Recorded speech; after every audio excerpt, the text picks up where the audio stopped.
Wisdom teeth. You wake up from surgery with a mouthful of gauze and chipmunk cheeks, 4 teeth gone, tossed in a bin somewhere. Nobody mentioned that what just got thrown away could have been frozen and used as medical raw material for the rest of your life. Third molars, or wisdom teeth as we all know it, are quietly becoming one of dentistry's most useful raw materials. If you lose a molar later in life, a wisdom tooth can actually be transplanted straight into that empty socket and work as a full replacement, roots and all. Your mouth came with a spare, and nobody told you. Inside, each tooth is a soft pulp core packed with stem cells, early-stage cells that researchers are actively exploring for all kinds of treatments.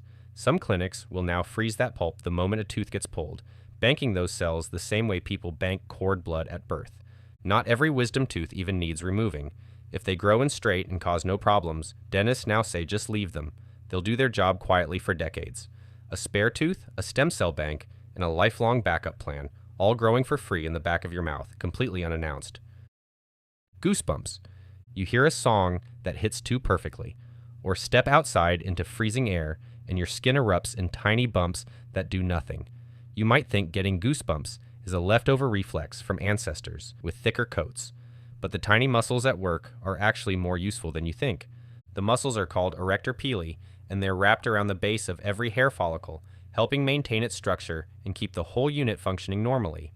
Right next to the erector pili are clusters of stem cells, and recent research found that these muscles help maintain the environment those stem cells need to keep hair growth cycling properly. Your goosebump muscles are doing quiet maintenance work on your skin every single day, completely beneath your notice. And that's before you get to what doctors use them for. Goosebumps show up so reliably during opioid withdrawal that they're written into the formal medical scoring tools used to track a patient's condition in real time. Apparently, your skin is a more reliable witness than most people. Your body's most dramatic, pointless-looking reflex turns out to be one of its more honest ones. It's practically impossible to fake, which is more than we can say for most people on a first date. Appendix. You're rushed to the ER in pain, and a surgeon tells you your appendix needs to come out immediately. The scary part isn't the surgery, it's finding out afterward that nobody actually knows what it does. They just take it out and hope for the best. Turns out it has at least 3 jobs, and nobody told you because your poor appendix is already in the trash. After a brutal stomach bug wipes your gut bacteria completely clean, your appendix acts as a safe house. While everything else gets flushed out, it sits tucked in a sheltered corner of your intestine, protecting a small colony of good bacteria like a doomsday bunker. Once the storm passes, those bacteria crawl back out and restock the whole system. That sheltered corner isn't an accident either. The appendix is lined with immune tissue that spends your childhood sampling every bacterium that passes through, logging what's normal and what isn't. So your immune system knows what to attack and what to leave alone. And then there's what excites surgeons the most. It makes excellent spare plumbing. It gets routinely repurposed as a channel connecting the bladder to the skin, giving patients with certain bladder conditions a way to drain it themselves. Your appendix has 3 jobs, and that's way more than most of us have. Tonsils. You're 7, and your throat feels like you swallowed a cactus. That's the first time you've heard of tonsils, and the last time you've had them after a surgical removal. Turns out the tonsils nobody cares about were actually running security, and pulling them out early might have consequences that take years to show up. Your tonsils sit right at the back of your throat, which is the exact point where everything you breathe and swallow enters your body. That location isn't random. They're packed with immune cells that sample incoming bacteria and viruses, building your body's threat database during the years when your immune system is still figuring out what the world looks like. They're the first checkpoint in a system designed to recognize danger before it goes any deeper. A large study tracking kids over many years found that those who had their tonsils removed early faced higher rates of breathing problems and allergies later in life. Not enough to stop the surgeries entirely, but enough to shift the guidance from take them out, no big deal, to leave them in if you can. The bodyguard you fired in 2nd grade might have been doing more of the work than anyone realized. Body hair. You've shaved, waxed, lasered, and plucked it, and it just keeps coming back. At some point, the whole thing starts feeling less like a feature and more like a punishment. But that stubborn regrowth is actually your body defending your otherwise exposed skin. Each hair sits inside a follicle packed with nerve endings. Together they pick up the faintest touch, the lightest air movement, and anything getting too close to your skin, which is a very sophisticated way of saying, your arm hair exists to tell you a mosquito is about to ruin your evening. Some hairs have more specific jobs. Eyebrows redirect sweat away from your eyes. eyelashes catch debris before it hits the surface. Nose and ear hairs filter out dust and particles before they get any further. Hair follicles are also one of the only structures in the human body that fully regenerate on a cycle throughout your entire life, making them one of biology's most valuable models for understanding how human tissue repairs itself. Which means the thing you've spent years fighting is helping scientists crack medicine's hardest problem. The war on body hair has been going on for centuries, and your body has never once considered surrendering. Male nipples. Male nipples are probably the most mocked, useless body part on the internet, with entire Reddit threads dedicated to questioning why they exist at all. They don't do anything obviously visible, and they most definitely don't feed anyone. But it turns out they can be essential in a few unexpected ways. Men can develop breast cancer. Around 2,800 cases are diagnosed in the US every year, and having visible, monitorable tissue means there's actually something to catch early. In these unfortunate cases, the nipple that seemed purely decorative functions as an early warning system. A lump, an unexpected discharge, a change in appearance can all be warning signs worth catching. The tissue can also become medically active under certain conditions. Some medications and hormonal imbalances can trigger actual milk production in men. And before you start panic searching on WebMD, it's a rare but real condition. And when it happens, doctors treat it as a meaningful signal pointing toward an underlying condition worth investigating. Not bad for something the internet spent decades making fun of. Spleen. Someone you know has probably had their spleen removed and walked away seemingly fine. It's the organ that disappears without a trace, which makes it very easy to assume it wasn't doing much to begin with. But in reality, the spleen has several jobs. The most important one is protection against certain dangerous bacteria. A healthy spleen filters your entire blood supply and catches encapsulated bacteria, a specific type that the rest of your immune system struggles to handle on its own. Lose your spleen, and doctors immediately put you on prophylactic antibiotics, give you additional vaccines, and treat any fever as a medical emergency. That's the medical equivalent of removing one brick and watching the whole wall become a liability. Beyond that, the spleen runs a quiet quality control operation on your red blood cells, pulling out the old, damaged, or misshapen ones before they cause problems and recycling their components like iron back into circulation.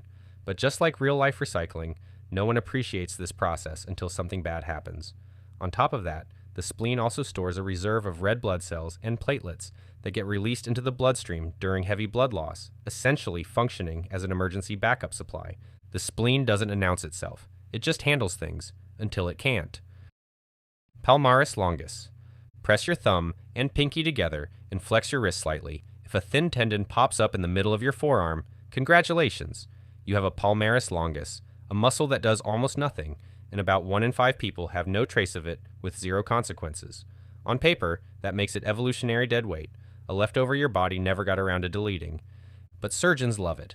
When reconstructive hand surgery requires a tendon graft, replacement material to repair damaged hands, the palmaris longus checks every box.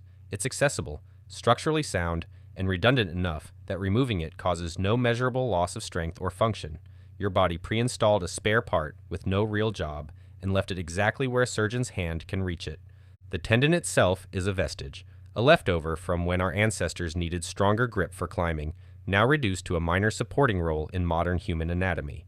Evolution hasn't fully phased it out yet, which means roughly 80% of people are walking around with a built-in surgical resource they'll probably never need to use. The muscle that does nothing turns out to be worth keeping around, just in case. Thymus. Your thymus is most active when you're a child, then slowly shrinks until it's mostly fat by the time you're middle-aged. Doctors can partially remove it during infant heart surgery, and most children recover fine. It's the organ that seems to politely excuse itself from the room and never come back. What it built before leaving, though, runs your immune system for the rest of your life. The thymus is the only place in your body where T cells, the immune system's most targeted, precise fighters, get made and trained. Every T cell that patrols your bloodstream right now was shaped inside your thymus, taught what counts as a threat and what counts as your own body. That second part matters enormously. Without proper thymic training, T cells can turn on healthy tissue instead, which is one of the core mechanisms behind autoimmune diseases. The thymus doesn't just build an army, it makes sure the army knows who not to attack. The training happens early, and the effects echo for decades. Research on infants who had thymus tissue removed found it can accelerate immune aging, shifting the long-term trajectory of their immune system from a single procedure in the first years of life. Your thymus might have retired early, but everything it built is still running. Ear muscles. If you've been jealous of others who can wiggle their ears, fret not. Even if you don't have this impressive party trick, your ears are still using those muscles constantly, just in a way you can't show off to your crush. Those same muscles could soon power hearing aids that automatically amplify whatever sound you're actually trying to listen to. And you won't even have to toggle buttons or use confusing apps, just an automatic device following your attention in real time. When you focus on a sound to your left, the tiny muscles around that ear fire slightly, even if nothing visibly moves. Your brain is still sending the turn toward it signal, the same one that lets a dog swivel its ears across a room. The hardware got downgraded somewhere in human evolution, but the signal never switched off. Researchers found they can read those signals, detecting exactly which direction a person is trying to listen to just by measuring the electrical activity in these muscles. Turns out, your ears have been quietly broadcasting your attention this whole time. Nobody thought to tune in until now. Subclavius. The subclavius is a small muscle tucked between your collarbone and your first rib, and most anatomy courses barely mention it. It doesn't move your arm or shoulder. It's the quiet kid in the group project doing all the work that no one notices. But break your collarbone, one of the most commonly broken bones in the body, and this ignored little muscle turns out to be the only thing standing between that jagged bone fragment and the major blood vessels sitting directly underneath it. It's a biological crumple zone built into a spot most people didn't know needed protecting. On a normal day, its job is quieter. Every time you lift your arm or move your shoulder, the collarbone shifts slightly and the subclavius keeps it stable and on track. It's the kind of muscle that never gets noticed, because everything only goes wrong when it isn't doing its job properly. The one time it causes problems is when it grows in an unusual shape, pressing directly on the nerves running down your arm and triggering the kind of chronic pain and numbness that takes months to diagnose correctly. A muscle so forgettable it doesn't make the highlight reel, quietly preventing disasters you never knew were possible. Sinuses. If you've had a sinus infection, you might remember that strange feeling of your entire face hurting, like you just ran head first into a wall. For others, the feeling is often described as wet sand in your head. In reality, those hollow caves called sinuses constantly produce a gas that kills bacteria. Your sinuses pump out something called nitric oxide, a natural antimicrobial gas that gets swept into your airway every time you breathe in through your nose. It slows down bacteria and viruses before they can get any further into your body.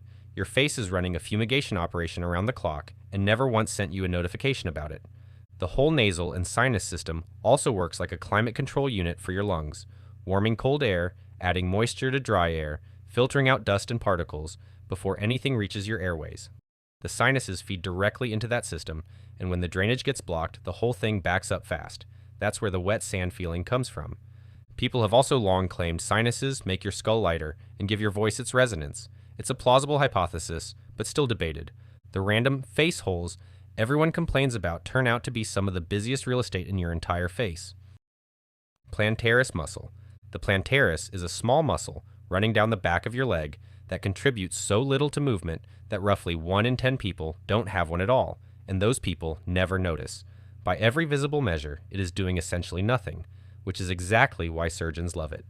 When tendons elsewhere in the body get damaged badly enough to need reconstruction, in the hand, the wrist, the foot, surgeons need donor material that's strong, flexible, and won't be missed. The plantaris tendon, long and thin, and quietly sitting there doing almost nothing, is a perfect match. Your body grew a spare tendon and filed it under backup, and most people go their entire lives without knowing it's there. It may also be doing something subtler on a normal day. The muscle contains an unusually high density of specialized nerve structures that detect tension and movement, which has led researchers to propose it plays a quiet role in helping your brain track what your ankle and knee are doing in space, a kind of fine-tuned position sensor running alongside the bigger muscles doing the actual work. The one time it causes problems is when it rubs against the Achilles tendon in the wrong way, triggering a stubborn, hard-to-diagnose pain that takes months to trace back to this overlooked little muscle, a muscle so minor that losing it changes nothing until a surgeon needs exactly what it offers. Tailbone. Slip on ice, land directly on your tailbone, and suddenly this tiny stub of bone you've never thought about becomes the only thing you can think about. It hurts to sit. It hurts to stand. It hurts to exist. But that little stub is the anchor point for the entire floor of your pelvis, and without it, things get unstable fast. Several major muscles that hold your bladder, bowel, and organs in place attach directly onto the tailbone. It's the last tent peg in a support system that keeps everything from sagging inward. Pull it out, and the whole tent loses tension. That's not a leftover from evolution. That's load-bearing architecture. It also shares the job of holding you up when you sit, spreading your weight alongside your sitting bones, which is exactly why bruising one turns every office chair into the Iron Throne for weeks. The bone even varies surprisingly between people, with different curves and sometimes different numbers of fused segments, which is part of why the same injury feels devastating to one person and minor to another. Even though it's just a 3-inch bone, it's the MVP holding your lower body together without a single day off. Darwin's point. Reach up and run your finger along the outer edge of your ear. If you feel a small, subtle bump near the top, that's Darwin's point. It's a little cartilage nub that seems to serve no purpose. That tiny bump is a piece of visible human evolutionary history, and it turns out your ear shape, bump included, is as unique to you as your fingerprint. No two ears are shaped exactly alike, and researchers studying forensic identification are increasingly interested in ear morphology as a reliable way to identify individuals, from security footage, crime scenes, and photographs. Darwin's point is one of the more distinctive variables in that map, precisely because its presence, size, and shape vary so much between people. It also carries information about human population history. Its prevalence varies across different groups, which makes it a useful marker for anthropologists studying how human traits have shifted and spread across time and geography. So while it's a small cartilage bump with no job title, Darwin's point is quietly making your ear one of a kind. Eyebrows. If you're ever feeling down and want to pick me up, take a picture of somebody you don't like and remove their eyebrows. Guaranteed way to make yourself giggle at how ridiculous they look. Turns out our collective chuckle to a browless face is one of evolution's happy accidents. Your eyebrows serve a purpose on your face.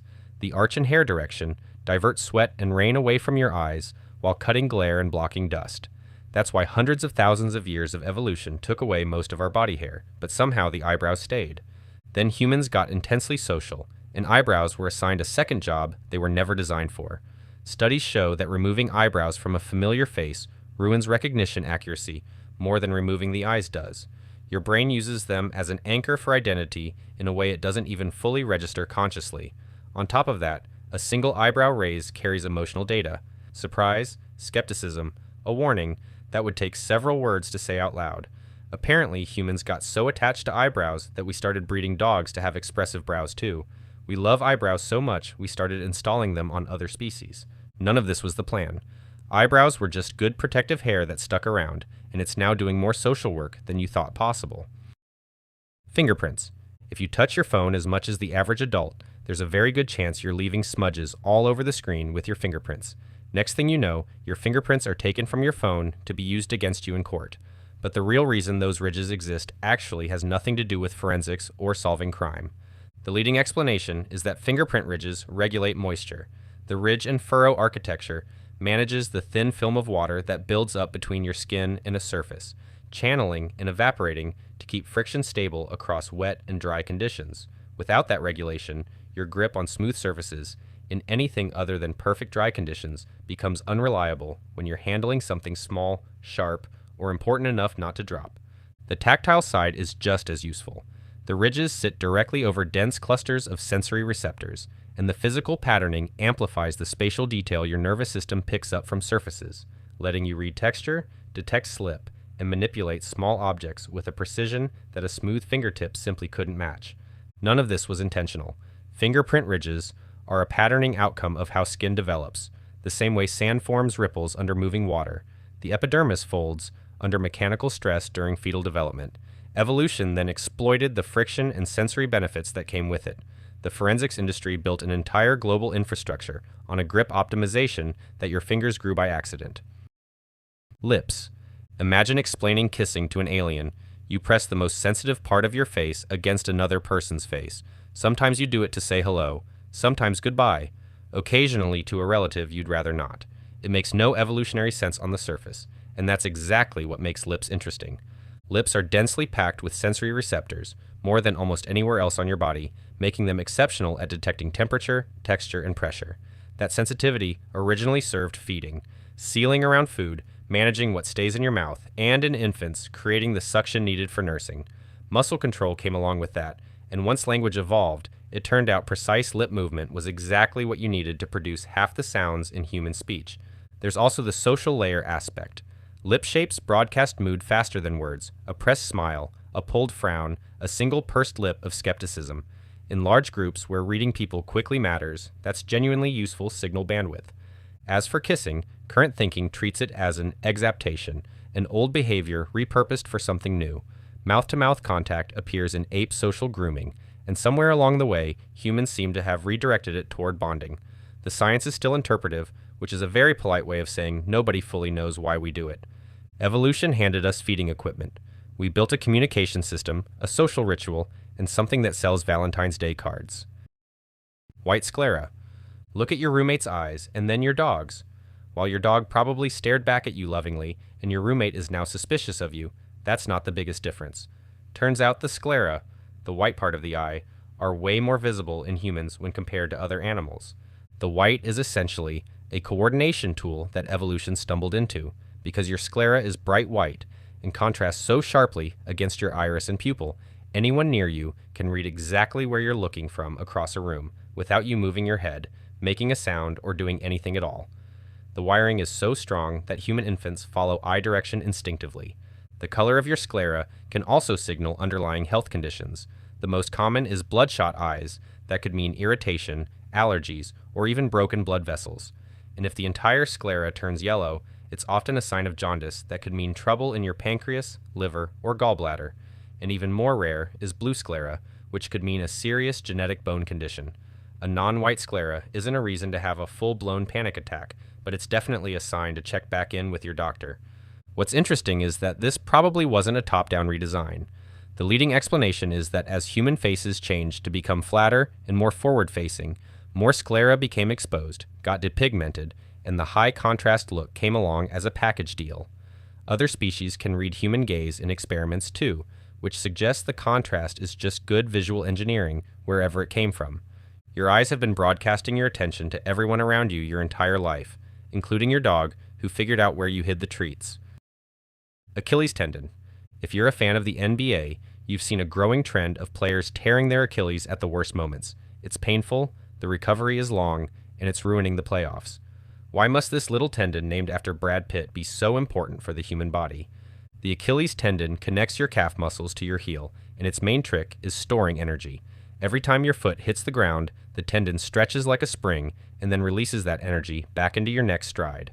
Research suggests tendons can return the vast majority of that stored energy, which means a significant portion of the work in every step isn't coming from your muscles firing, it's coming back from the ground.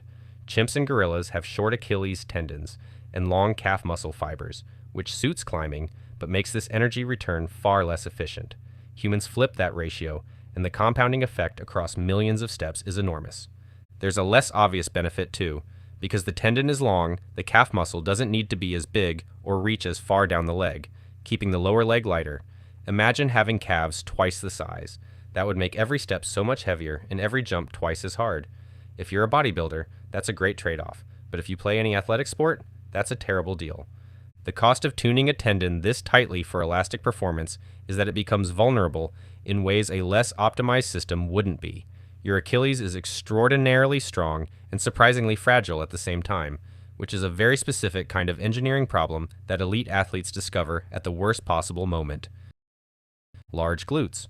If you're into TikTok workouts, you've seen over 50 different glute activation exercises on social media that'll take you a full day to get through in the gym. While fitness influencers are notoriously scam artists, this one bit of advice is actually real. The reason your glutes need activating at all is one of the stranger details in human anatomy. Your gluteus maximus is remarkably quiet when you walk. Studies that measure muscle electrical activity show it barely fires during normal walking, which makes it seem like an overbuilt muscle for a species that mostly gets around on foot. But the moment you start running, it lights up completely.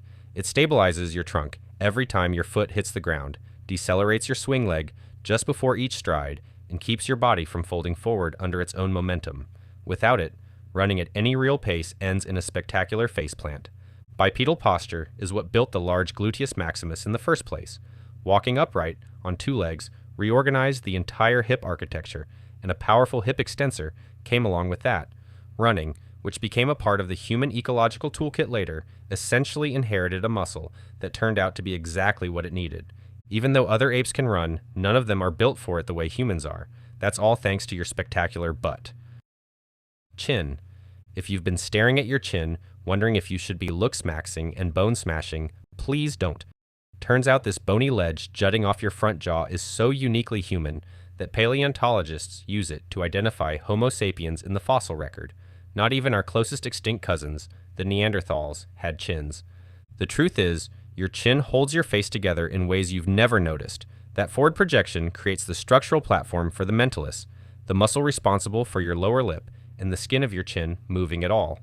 Every pout, every skeptical lip press, every "I'm trying not to cry" face runs through it. Without the chin's geometry, we might all have that dreaded Botox face with unmoving lips. Some research also suggests the chin's projection helps manage mechanical stress for the jaw during biting. And then there's attraction, which scientists have floated as a possible explanation for why chin shapes vary so much across human populations. Seems like chin attractiveness has gotten way more popular among young men recently. The real twist is that the chin probably wasn't selected for any of this directly.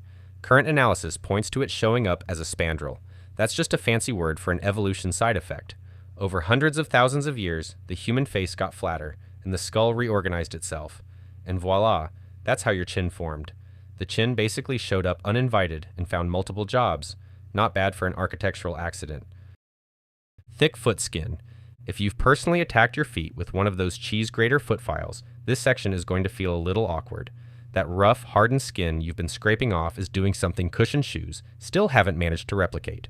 Research on people who have never worn shoes finds that thicker, harder calluses don't reduce tactile sensitivity the way a cushioned sole does.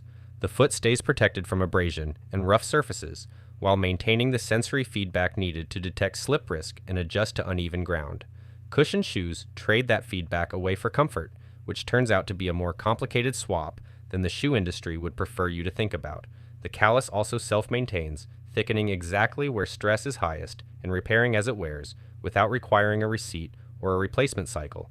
It's a dynamic, location-specific, self-updating protective layer that your body builds and manages automatically. In reality, calluses aren't an evolutionary design, they're a mechanical response. Skin doing what skin does under repeated pressure. The surprise is that this simple, dumb process produces something more functionally sophisticated than decades of footwear engineering. Your body didn't set out to build the perfect shoe, it just responded to the ground, and the ground taught it everything it needed to know. Next time when you see someone walking without shoes, don't dismiss them as hippies just yet. They might be designing the next generation of footwear. Kneecap. If you sit down with your legs straight and move the top of your knee in all directions, that's your kneecap. And don't worry, your knees aren't falling off. Moving the kneecap around is perfectly normal. Your kneecap is the only bone in your body you can grab and wiggle around with your fingers. The kneecap, or patella, works by sitting in front of the knee joint embedded in tendon, which shifts the pull angle of your quad muscles and gives them more leverage when straightening your leg. The practical result is that your muscles do the same amount of work while using less force across every squat, every step uphill, every time you stand up from a chair without using your hands, feeling proud of yourself. It's also absorbing the friction that would otherwise grind directly through the tendon. The strange part is that the kneecap wasn't engineered by evolution, it simply grew. Bones like the patella form by hardening inside tendons wherever mechanical stress is highest, which means your body essentially identified a load problem and quietly calcified a solution into place. The sophistication is a side effect of a remarkably simple process. Put enough pressure on soft tissue for long enough, and bone shows up. Turns out, the loose-feeling thing sliding around your knee is the reason you can stand up at all. Tooth enamel. If your dentist has ever told you your enamel is wearing down, causing that sudden painful tinge when you bite down on your favorite ice cream, enamel might feel like an evolution glitch. Enamel is the hard outer layer of your teeth, and thickness matters in two ways that aren't the same thing. The obvious one is resisting fracture. Thicker enamel is better at handling the mechanical stress of crunching, chewing, and processing food without the tooth breaking. The less obvious one is wear tolerance over time. A thick enamel layer means teeth stay functionally shaped for longer, which in a species with a lifespan measured in decades rather than years, makes an enormous difference to how efficiently you can keep extracting calories from food well into adulthood. The diet flexibility angle is real too. Thicker enamel lets you fall back on tougher, grittier foods during scarcity. Not necessarily the hardest foods, but the abrasive ones that would grind thinner enamel down fast. Thick enamel shows up across multiple primate lineages that evolved it independently, which suggests the advantage is general durability rather than one specific dietary trick, and that evolution kept arriving at the same solution from different directions. Your teeth were built for a much longer, harder life than a bowl of overnight oats requires. They're just quietly prepared for the worst anyway. Adrenaline dump. You're walking to your car at night when you hear footsteps behind you, and before your brain even has time to process what's happening, your heart starts pounding, your vision sharpens, and time seems to slow. That's the adrenaline dump, and it's more sophisticated than it gets credit for. A tiny structure deep in your brain called the amygdala, your internal smoke detector, fires a threat signal. That signal tells your adrenal glands to flood your bloodstream with chemicals called catecholamines. Think of it like your body silently pulling a fire alarm. Doors seal, sprinklers activate, emergency lighting kicks on. Everything reroutes toward one goal: survival. Blood rushes to your muscles. Reaction time sharpens. And here's the part that sounds made up. Pain gets temporarily switched off. Scientists call it stress-induced analgesia. You can keep functioning through an injury long enough to escape or pull someone else out of danger. Your smoke detector just saved your life. You never even noticed it was installed. Brain freeze. You take one heroic bite of ice cream, and suddenly it feels like someone pressed an ice cube directly into your brain. For about 5 dramatic seconds, you regret every life decision that led to that bite. That sharp, stabbing sensation is actually a built-in safety brake. It strongly discourages rapid consumption of very cold substances, which, before modern medicine, could genuinely damage soft tissue in your throat or cause dangerous inhalation. Your nervous system would rather humiliate you briefly than let you inhale a frozen drink at full speed. Turns out, this glitchy body reflex is called a cold stimulus headache, better known as brain freeze. The pain happens when something very cold hits the roof of your mouth or the back of your throat. Blood vessels rapidly constrict, then dilate, triggering pain signals through the trigeminal nerve, and your brain interprets this as an alarm. The pain is disproportionate, the complaint is theatrical, but the message lands every single time. Slow down, silly. Hypnic jerk. You're finally drifting off after a long day, blissfully almost asleep, and then your own body launches you back to full consciousness like it just remembered something urgent. That instinct once kept your ancestors alive. Humans slept in trees for millions of years, and relaxing too deeply on a branch without something catching you first was a fatal problem. As your muscles loosen at the beginning of your sleep, your brain interprets that sudden drop in tension as falling and fires a full-body grab reflex to catch the branch that isn't there anymore. Picture it like an overly anxious security guard who, every time the lights dim, assumes there's an intruder and hits the emergency button. Except the security guard is your brainstem, the lights dimming is your muscles relaxing, and the emergency button wakes you up right as you are finally comfortable. 2 million years later, you moved indoors and out of the trees. But nobody told your brainstem. Photic sneeze reflex. Stepping into bright sunlight and immediately sneezing might be the most underrated self-cleaning feature the human body has, and about 1 in 4 people have it without even realizing it's doing them a favor. It's called the photic sneeze reflex, and scientists loved it so much they gave it an acronym, ACHOO syndrome, which stands for autosomal compelling helio-ophthalmic outburst. The advantage is straightforward. That reflexive sneeze clears nasal irritants right at the moment you transition from an indoor environment to the outdoors, which is exactly when your nose needs it most. Built-in maintenance, triggered automatically. The mechanism behind it is a wiring quirk. Your trigeminal nerve handles facial sensation, including the urge to sneeze. Your optic nerve handles vision. In some people, those two pathways sit close enough that a sudden burst of bright light bleeds across into the sneeze circuit, like a Wi-Fi signal accidentally connecting to your neighbor's speaker. It even runs in families, passed down as a dominant trait.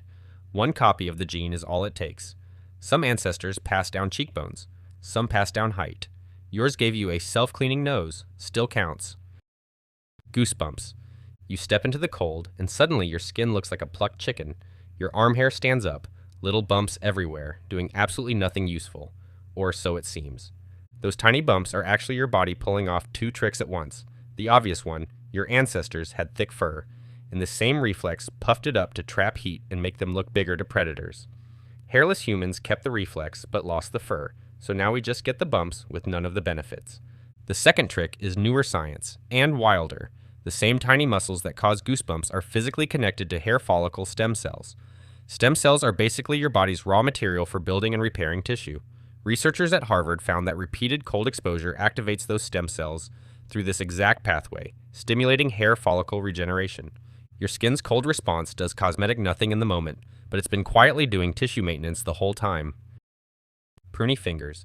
10 minutes in the bath, and your fingers look like they've been on this earth for 400 years. And that is exactly the point. Your body just upgraded your hands for the environment you're in. Pruny fingers measurably improve your grip on wet and submerged objects, bringing your handling ability close to what dry hands can do. Think of it like tire tread. Smooth tires hydroplane on wet roads, while grooved ones channel water away to keep contact. Your fingertips do the same thing, reshaping their surface geometry the moment water exposure begins. The part that surprises most people, your skin isn't swelling up passively like a soggy sponge. Your nervous system is actively narrowing blood vessels under the skin, pulling the tissue inward on purpose. Scientists confirm this when they notice that people with nerve damage in their fingers don't wrinkle at all, proving the whole thing is deliberate. Your hands have been quietly switching into aquatic mode this whole time. 10 minutes is all they need. Fever. You feel that first wave of heat, the heavy limbs, the thermometer creeping past 100, and your first instinct is to reach for ibuprofen and shut the whole thing down. That instinct, while deeply understandable, is sometimes working against the plan your immune system already set in motion. Fever isn't your body running hot by accident. It's a deliberate tactical decision. Most bacteria and viruses have a narrow temperature range where they replicate efficiently, and your immune system knows this. Cranking your internal thermostat up is a coordinated attempt to make your body inhospitable to these uninvited guests. Your brain doesn't just overheat passively. Immune molecules called pyrogens send it a direct instruction to raise the target temperature, and your body generates and conserves heat until it gets there. That's why modern doctors often let mild fevers run their course. Sometimes the most sophisticated thing your body can do actually looks like suffering from the outside. Tanning. Most people think of a tan as their skin doing something nice for them, a sun-kissed glow, a cosmetic reward for a day at the beach. But more than compliments from your colleagues, a tan is actually your skin running damage control. UV radiation from the sun physically damages the DNA inside your skin cells. When that happens, a protein called P53, essentially your cell's emergency manager, detects the damage and triggers the production of melanin, the pigment that darkens your skin. Melanin then physically positions itself like a shield over each cell's nucleus, absorbing incoming UV radiation before it can cause more damage. The darkening you see is the visible side effect of a molecular emergency response that's been quietly deploying since the first hour of sun exposure. Your skin detected a threat, identified the vulnerable areas, and built a targeted barrier. But here's the hard truth. The tan only activates after damage has already started. It's less sunscreen, more damage response. But as emergency systems go, it's remarkably well designed. Just don't forget your sunscreen next time. Pareidolia. You're scrolling through photos, and one of them stops you cold because of the unmistakable human face staring back at you from a piece of toast. That's your brain pulling something called pareidolia. That's just a fancy word saying you see faces in random shapes and lines. Your visual system is tuned to detect faces with extreme sensitivity because missing a real face in the trees attached to something that wanted to eat you was far more costly than occasionally seeing one in a cloud. False alarms are free. Missed threats are fatal. Your brain did the math a long time ago and landed firmly on overcautious. Face detection regions in your brain fire so fast in response to face-like shapes that the verdict arrives before conscious thought even gets involved. The identification is already done by the time you realize what you're looking at. A brain that sees faces in wood grain, clouds, and burnt toast is not a broken brain. It's a brain that kept its owner alive long enough for it to question its own sanity. Forgetting dreams. You wake up from what felt like the most vivid, cinematic dream of your life, and by the time you've made coffee, it's completely gone. What's more frustrating, your brain didn't just forget your dreams accidentally, it deleted them on purpose. Keeping that deletion is one of the smarter things your brain does. Dreams are where your brain processes emotions, rehearses threatening scenarios, and practices social situations. These are real mental work happening while you sleep, but if you woke up with full, vivid memories of every simulated experience, you'd have no reliable way to separate what actually happened from what your sleeping brain invented. The forgetting actively protects your grip on reality. Researchers have identified specific neurons called MCH neurons that actively switch on during REM sleep, the dream-heavy stage, and suppress memory formation. Turns out, it's a deliberate erasure system running in the background while you're in dreamland. But while you forget the content of your dreams, the skills and emotional processing stay with you. Your brain runs training simulations every night and shreds the footage before you wake up. Placebo effect. A sugar pill with no actual drug walks into a clinical trial, and in some studies it actually reduces pain, eases symptoms, and improves how patients feel. This is one of the most quietly powerful things your brain does, because your brain has a context-driven healing mode, and sometimes the right environment is enough to switch it on. That's the actual advantage. Your nervous system has learned to associate certain cues, a white coat, a confident doctor, a pill that looks official, with incoming relief. And when those cues arrive, it starts preloading its own pain-dampening compounds before anything medical has even happened. The expectation alone triggers a real physiological response. What makes this impossible to dismiss? Open-label placebos, where patients are explicitly told the pill contains nothing active, still produce measurable improvement in some studies. Turns out, your brain has been quietly moonlighting as a pharmacy this whole time. It just needs the right prompt to open up shop. Blushing. You say something awkward in a meeting, feel the heat rising in your face, and spend the next 30 seconds desperately wishing your face would stop betraying you. Here's the thing, though. That involuntary betrayal is actually working in your favor. Blushing is your body's unfakeable honesty signal. Studies show that people who visibly blush after a mistake are consistently judged as more sincere, more trustworthy, and more forgivable than people who don't. The involuntary part is exactly what makes it work. Anyone can say sorry, but nobody can fake a genuine blush on command. Your face is broadcasting an apology your words alone couldn't fully sell. When you feel embarrassment or guilt, your sympathetic nervous system, the same system behind the adrenaline response, dilates blood vessels in your cheeks, causing that visible redness. It bypasses conscious control entirely, which is precisely the point. Darwin spent years puzzling over blushing, calling it the most uniquely human of all expressions. Turns out, your body just figured out social trust before language did. Satiety lag. You finish dinner feeling fine, spend 20 minutes on the couch, and then, suddenly, you're uncomfortably full and deeply regret that second helping. Your body knew. It just didn't tell you in time. That delay is called satiety lag, and while it seems like an inconvenient glitch, there's an evolutionary advantage. When energy demands are high and time is short, like physically demanding work or unpredictable food access, the lag allows higher intake before the stop signal catches up. Your body can be intentionally fattened up, and historically that flexibility mattered enormously during periods of feast or famine. When food hits your gut, cells lining your digestive tract release satiety hormones like CCK, GLP-1, and PYY. These hormones travel through the vagus nerve to brain circuits governing when a meal ends. Think of it as your stomach filing a detailed report to headquarters, where processing the report takes around 3 hours to process. That's why there's a lag from being full to feeling full. But this also means eating slowly enough gives the report time to land before you've already overdone it. The gut-brain conversation about when to stop is always happening. You just get to decide how fast you talk over it. Emotional crying. You cry at a commercial about a dog. You cry at the end of a movie you've already seen 3 times. You cry in your car after hearing your favorite song, and every single time you feel measurably better afterward. That's not a coincidence.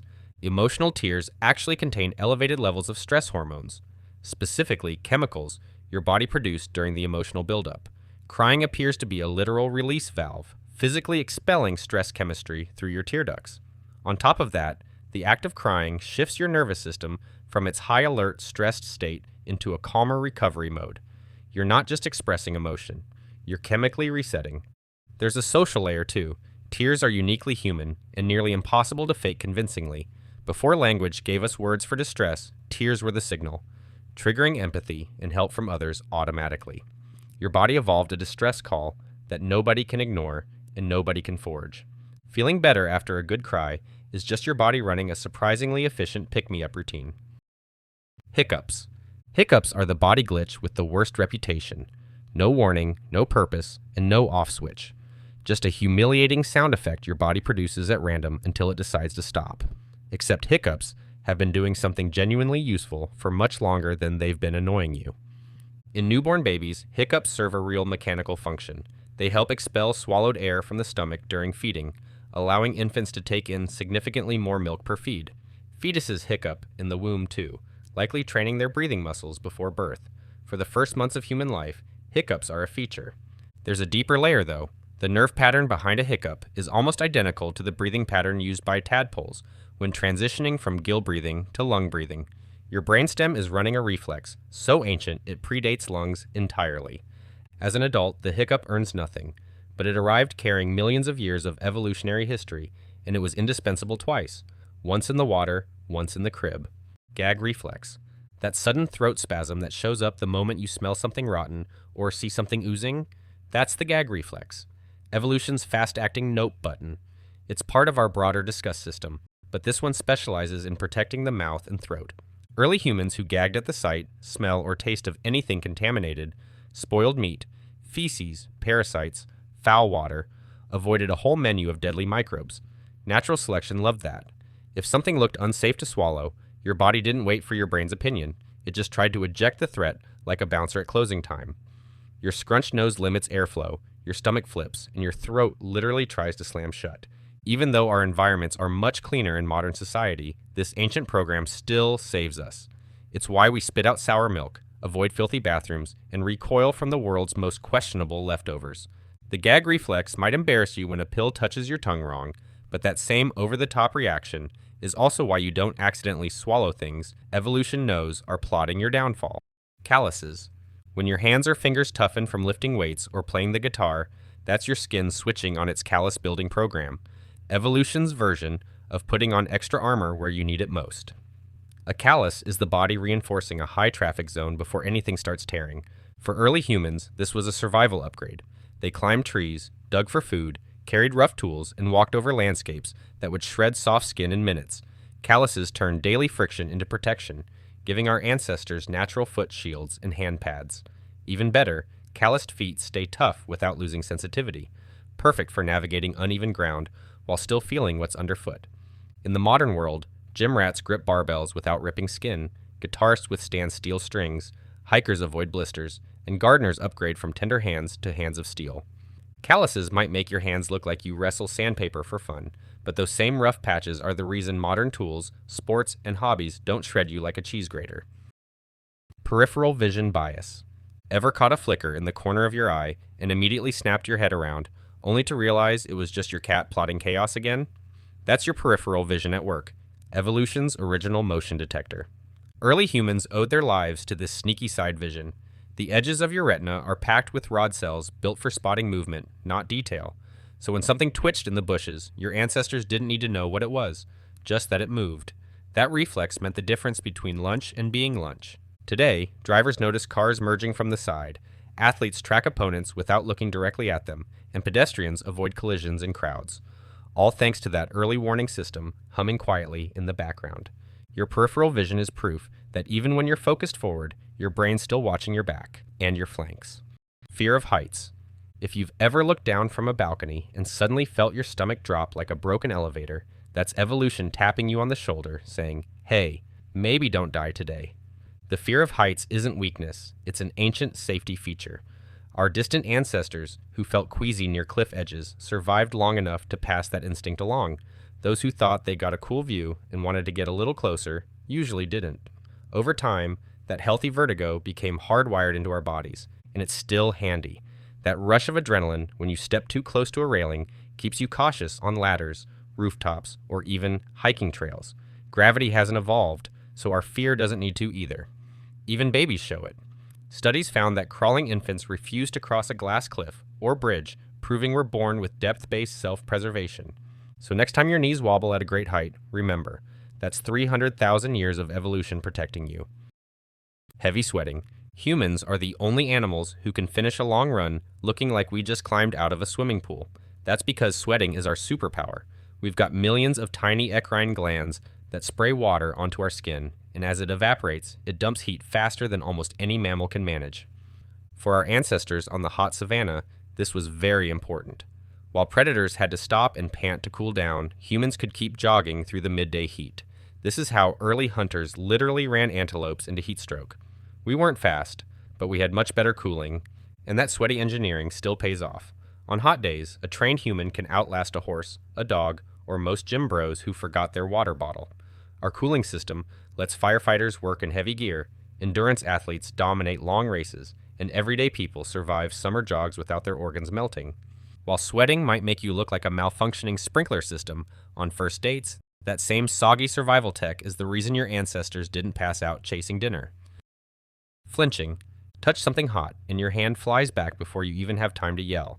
That lightning-fast jerk is one of evolution's oldest tricks, the flinch reflex. It's a preloaded escape move your spine launches before your brain even gets the memo. For early humans, those fractions of a second mattered. A split-second retreat from a thorn, ember, or snapping branch could mean the difference between fine and infection. So evolution hardwired a shortcut. Sensors in the skin detect danger and trigger an instant pullback through the spinal cord, skipping the brain entirely.